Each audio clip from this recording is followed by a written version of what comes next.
You know something is seriously wrong with your mother-in-law when none of her children have nice things to say about her. Not only that, but also her daughter-in-law describes her as a living nightmare.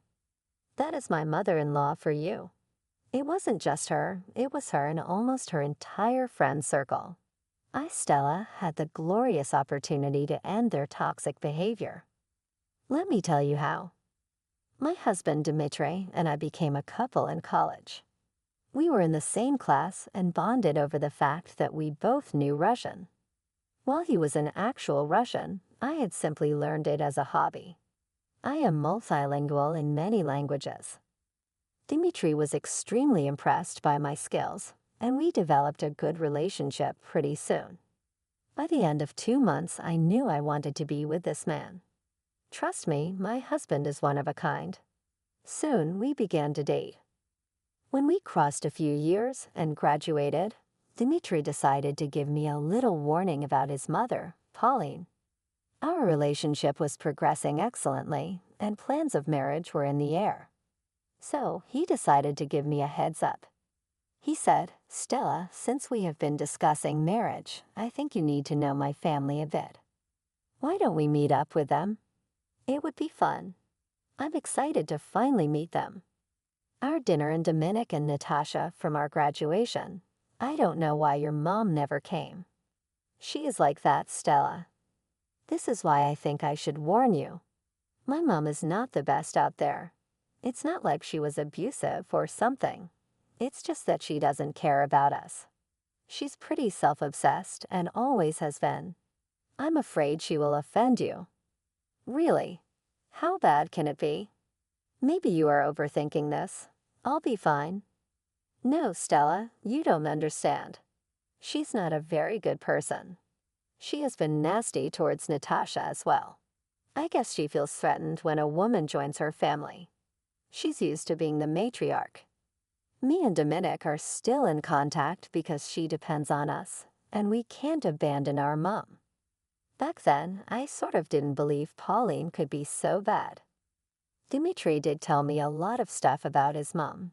However, I believed that people can't be so vile. Even Natasha and Dominic had told me about Pauline's obnoxious behavior. Things became clear to me when I finally met Pauline. At the first meeting itself, I could tell that Pauline was a vain woman. She said, "So, Stella, tell me a little bit about yourself. I have no idea why my son fancied someone who isn't Russian. My sons are disappointments to me anyway, but I was counting on Dmitri to find me a good daughter-in-law. The first one is a joke about a woman. Excuse me, why would you say that about your sons and Natasha? Because it is true. She's an infertile person. I can't believe my son hasn't divorced her yet. But then again, my sons tend to annoy me. Since you are here, I assume marriage has been talked about.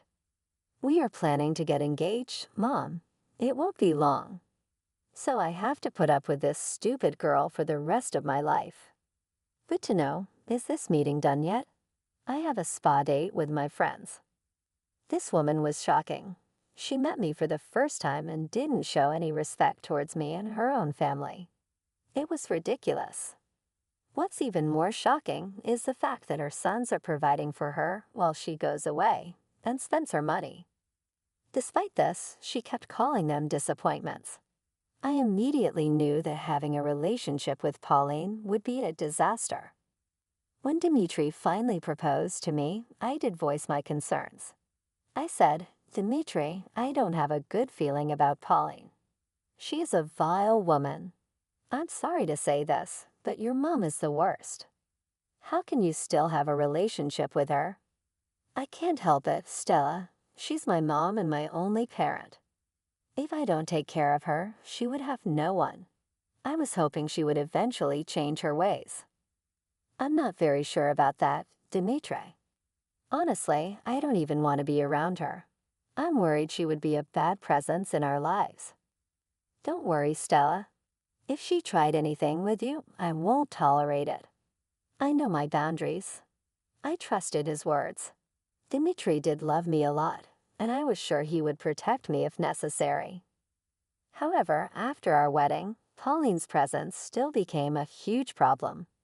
She constantly made Natasha and me work for her and fulfill her demands. Whenever Dominic and Dmitri were busy, she called us and demanded us to come and help her. She never stopped berating us whenever she saw us. It was becoming too much for us. However, Dominic and Dmitri had a hard time saying no to her. Plus, Natasha and I didn't have parents, so we went the extra mile to try and salvage a relationship. Everything changed when I discovered something even more horrible about her. You see, Pauline had a weekly lunch meeting with her friends. At first, we thought it was just old ladies spending quality time. That was until I heard their conversations one day. I had to go to her house to get some documents for Dimitri. When I knocked on her door, Pauline let me in. Her friends looked kind of uncomfortable, but didn't say anything. As I was leaving with the documents, I overheard their conversation in Russian. They said, "Why did you let Stella in, Pauline?" "Oh, don't mind her. She is a dumb girl and doesn't know Russian." "She says she does, but I know she is lying. Stella is super pretentious. You should have seen how fat she looked in a bikini on her recent trip. I swear a whale would look better. It would be a shame to be seen with her." "You really?" These girls know nothing about being decent. My daughters-in-law are the same. She dresses like a cheap woman. You know, the last time she showed me clothes, I went and threw them out. She cried for days, and it made me so happy. God, they do deserve our little punishments. You know, I taught Natasha a good lesson last time. I added almonds to her food. She is allergic to them. I lied and said I didn't know. I don't know why she survived. She can't even have kids, so what's the point of her being alive? Good for you to teach her a lesson. My daughter-in-law has been getting out of control. I'm thinking about leaking some embarrassing pictures of her. She has been body conscious recently. I bet it would teach her a lesson to stop eating so much. I wanted to starve her the last time she was here. Good idea. I should try this out with Stella. That girl needs to be starved for a day or two. I doubt that will help, though. I can see why her parents decided to escape from her. I would have died too if I had such an ugly daughter. These girls think they are better than us. It's good we punish them when necessary. They have already charmed our sons. Someone needs to keep them under control and show them their place. Yes, these were the discussions that Pauline and her friends had every day. They kept on saying even more vile things and planning evil schemes on their daughters-in-law. Hell, Pauline even made fun of me by mentioning my dead parents. It made me sick to my stomach. With my quick thinking, I took out my phone and started to record. Then I quietly left the house without them knowing. I couldn't bear to be there anymore. Honestly, their discussion made me pretty sick and furious. I felt like crying my eyes out. These people were horrible. I had no idea a group of old ladies could be so vile and cruel. The things they continued to say disgusted me. I was furious at Pauline and the other women. They had no shame in plotting and scheming against their daughters-in-law. Hell, they took great joy in the suffering of their daughters-in-law. I was furious and wanted to reveal their true faces to everyone. So I made a plan. I knew that all the sons and daughters-in-law needed to know what goes on in these meetings held by the old ladies. Since all of the men and their wives were Russian, they would easily understand what was being said. I was the only one who wasn't Russian. Keeping this in mind, I decided to host a party. I didn't inform my husband about what had happened. Instead, I simply told him that we could organize a barbecue for everyone. However, I did meet up with Natasha and had a conversation with her. I said, "Hey, Natasha, there is something I wanted to tell you. Do you know those lunch meetings that Pauline goes to every week?" "Yes, what about them?" "Were you allowed to join in?" "Technically, I wasn't. I went home to get some documents, and they let me in. I guess they thought I wouldn't understand their discussion. Pauline doesn't know that I learned Russian years back. I recorded their conversation for you. I played the recording for her. Her eyes went wide, and she immediately looked pissed. By the time the recording was done, she was ready to slap someone. I had to guess who that could be. She said, "What the hell were they thinking?" I always thought she was having a friendly get-together. She lives on our money, but has no problem talking about us. Believe me, Natasha, I cannot comprehend the freaking audacity of these women. I only recorded parts of the conversation. They kept saying much worse things. We need to tell everyone right now. This is insane and wrong. There is no way I will keep in contact with Pauline after this. No need to tell anyone right now, Natasha. I'm planning a party very soon. I want you to invite all the sons and daughters-in-law. Make sure they show up no matter what. We will give these women a taste of their own medicine. Natasha and I made plans to arrange everything. She called up multiple people while I informed the ones I knew personally. We didn't tell them about the conversations with the mother-in-law. Instead, we just requested their presence. No one knew what was waiting for them. Pauline was also invited along with her friends. She said, My, Stella, it's been a week since you came back from vacation, and you are already planning a party. I see that you are hell-bent on landing my son in debt. Me and Dmitri are splitting the costs, Pauline. Even Natasha is contributing to it. Who needs enemies when you have daughters-in-law like mine? I guess I'll see both of my sons on the street in no time. Well, who knows? One of us might end up on the street very soon. For now, we expect to see you at the party. All your friends are invited. I will inform them after you confirm. Oh, at least I'll have someone to talk to. Okay then, I will be there. With Pauline's confirmation, Dmitri and I began inviting all her friends as well. I even invited the ones who don't attend lunch meetings. Everyone needed to know what Pauline and her group were like. My invitations were all answered, and everyone did show up for the party. I had everything arranged. I was simply waiting for the perfect chance. People were mulling about and enjoying themselves. Pauline and her group were in the corner gossiping about something. I had a good guess what they were talking about, especially because they were away from the rest of the people so that no one could hear them. Once everyone arrived, I seated them on my lawn and proceeded to the microphone. Yes, I did rent all the equipment. I'm extra that way. I took the microphone and said, "Ladies and gentlemen, welcome to my barbecue party. I've taken great pains to organize this event, and I'm glad all of you made time for me. Now that everyone is here, I want to tell you the real reason why you were all called here. You guys might want to hear this very carefully. Trust me, you won't be disappointed. We all know that Pauline and her friends like to arrange some awesome lunch meetings on weekdays, but we never knew what they talked about in their meetings. Until now, that is. You see, I had a rare chance to hear what the meeting was all about, and let me tell you, all Pauline and her friends do is berate their daughters-in-law and plot against them. That's not true at all. We never make fun of our daughters-in-law. Why would you say such a thing? You don't even know Russian. How did you understand what we said? You have a habit of underestimating me, Pauline. I did tell you that I understand Russian very well.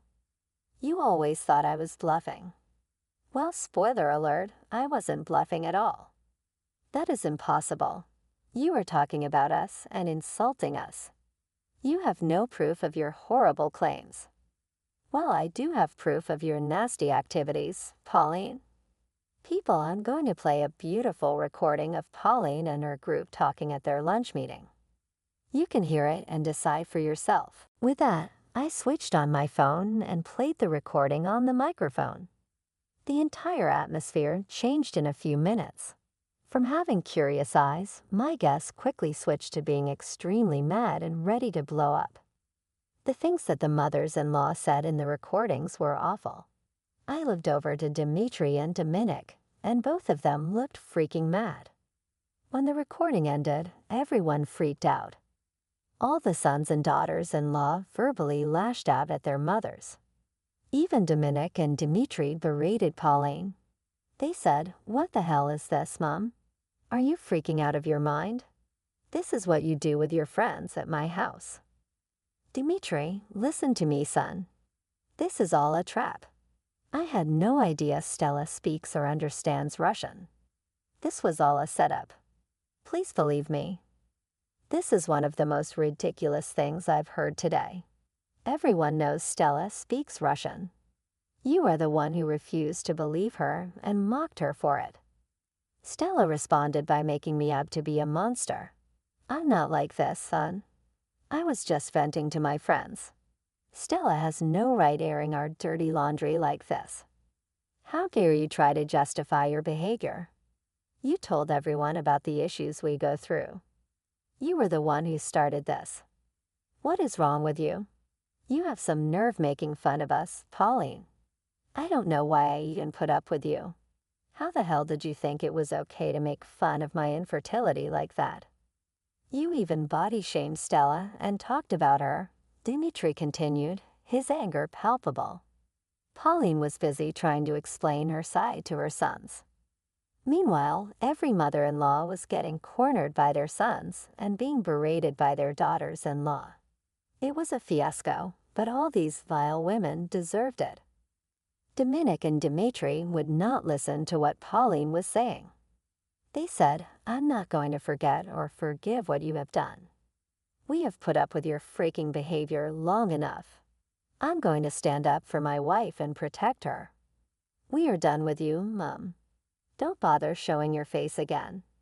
We are disowning you as well. Hell, if I ever see you again, I'll pretend you are no one to me. Say goodbye to the monthly allowance I send you. You don't deserve my money," Dominic added. "Well, cut it, Mom. You should have thought about things before you went around bad-mouthing our wives. Like Dominic, I'm going to stop giving you money as well." "Enough is enough," Dimitri concluded. Pauline started to freak out completely. She broke down, screaming and crying while her friends were also doing the same. In the end, all of them were promptly kicked out. The rest of us discussed everything and decided to have a good time among ourselves. It was a barbecue party, after all, so we made the most of the night despite the circumstances. All the men and their wives came up to me and thanked me for informing them. They were grateful that I didn't keep this information to myself. When the party finally got over, I decided to apologize to Dimitri and Dominic. I said, "Dimitri, Dominic, I am sorry for revealing things so publicly. I wanted everyone to know at once, and confronting them individually would have messed things up.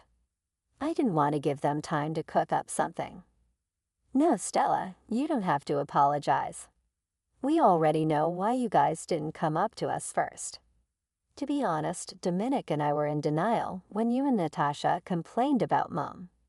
We needed this wake-up call," Dimitri responded. "Yes, this needed to be done publicly. Who knows what they would have cooked up in their next meeting," Dominic added. "Don't worry, guys. From now on, things will change. We meant what we said. Dimitri and I won't support Mom anymore. She can figure things out on her own," Dominic assured us. We talked for the rest of the night. It got so late that I asked Dominic and Natasha to stay over. The next day, Pauline showed up at our house again. She was banging on the door and hurling insults at me. I guess she thought I was alone at home since I worked from home. Imagine her surprise when two very angry-looking sons of hers opened the door. Talk about adding fuel to the fire. Yes, Pauline turned on the waterworks again while Natasha and I laughed our butts off. Pauline tried to sway her sons. However, Dominic and Dimitri simply closed the door in her face. Days passed, and Pauline did everything to try and make up with her sons. She even tried to talk to Natasha and me, asking us to help her. We laughed in her face and told her to go to hell. As the month went by, Pauline soon realized that both her sons were serious about not giving her money. She cried to everyone about losing her house because her landlord was threatening to kick her out. When she called us, we simply ignored her. She can get a job for all I care. It's been over 6 months since the incident. So far, we have news that Pauline is living with her sister in a different state. Her sister didn't want to take her in, but felt like she had no choice. However, she did tell her to find jobs if she wanted to stay. News is that she is making excuses, so I'm not sure how long her sister will put up with her. Meanwhile, her other friends have also faced serious consequences for their behavior. Some have been removed from their sons' homes, while others have gone low or have no contact. The group has broken up since everyone kept blaming each other for the fiasco. At this point, I don't even care what happens to the rest. Dimitri and I are back to having a peaceful life without finding Pauline criticizing our every move.